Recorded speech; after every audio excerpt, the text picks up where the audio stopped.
Hello. Happy birthday, Sadie. I'm really glad that you're doing your video readings for your birthday again, and I'm very pleased that you asked me to read from my latest, The GULP. So that's what I'm going to do.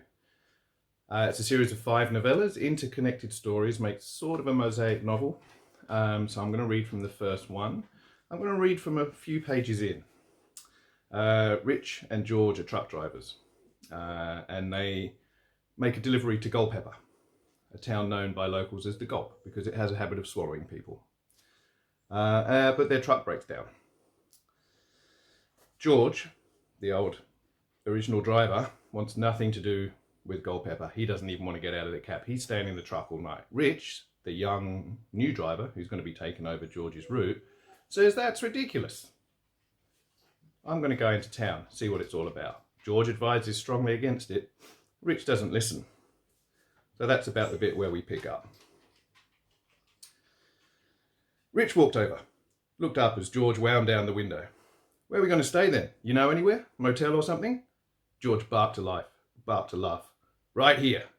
He held up an empty plastic 2-litre Solo bottle. The man chugged the stuff all day long.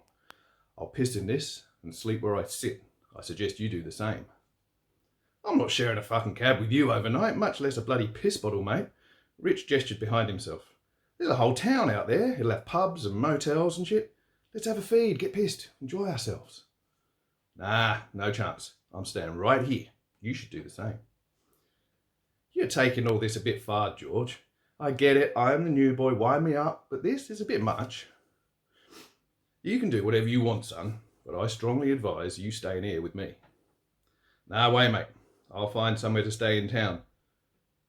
What time are they sending out someone with the wheel? Said someone would be here by 8. Rich nodded. I'll be back by 8 then. If you're not here by 10, I'm leaving without you. I've put in years and this is my last week. My last run to this place. I'm not being swallowed by the GULP 3 days before I quit. Rich laughed, twisted his face into something sardonic and said in a bad American accent, I was 3 days from retirement, damn it. I'm not kidding, Richard. 10 a.m. I leave with or without you. Then I do my last 2 days of deliveries and I'm a retired old cunt with nothing but drinking and moaning to do for the rest of my life. Rich frowned, looking up at George, the sky above him darkening into night. All right, mate, whatever you reckon. I'll be here by 8. George nodded once, but his face was resigned, like Rich had suddenly become his biggest disappointment. Then he rolled up the window and was lost behind its dark mirror as a streetlight buzzed on and made a pool of weak yellow glow. Crazy old man, Rich said with a laugh. He turned and headed out of the loading bay and then turned left towards the harbour. The streets were wide, 45-degree angled parking bays along both sides with deep stone gutters. It was relatively quiet, a handful of pedestrians wandering around, a few cars crawling by in the speed-restricted local traffic zone.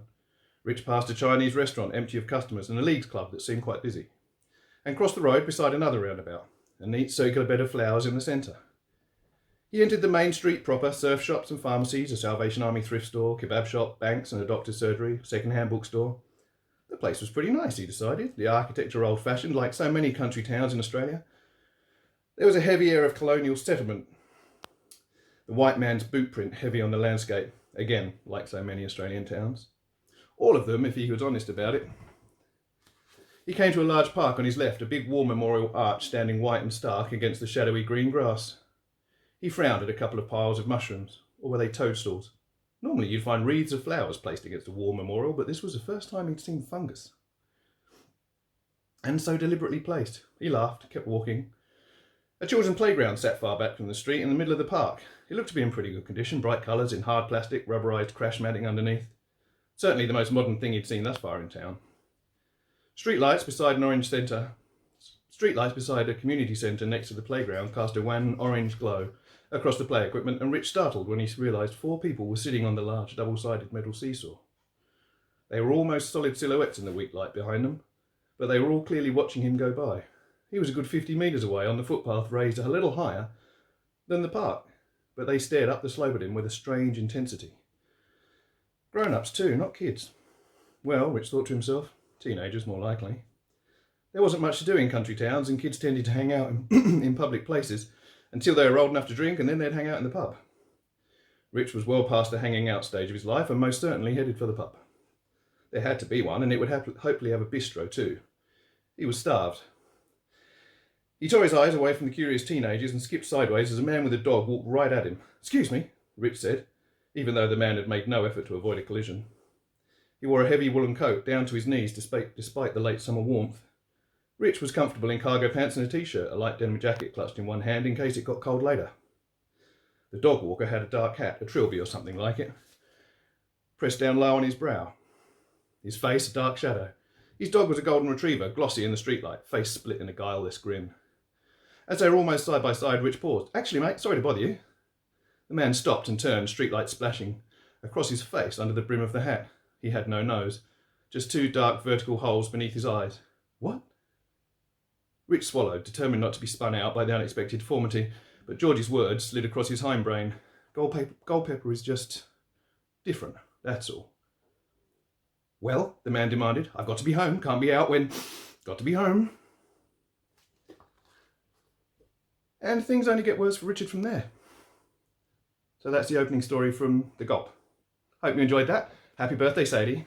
All the best. See you all soon. Cheers now.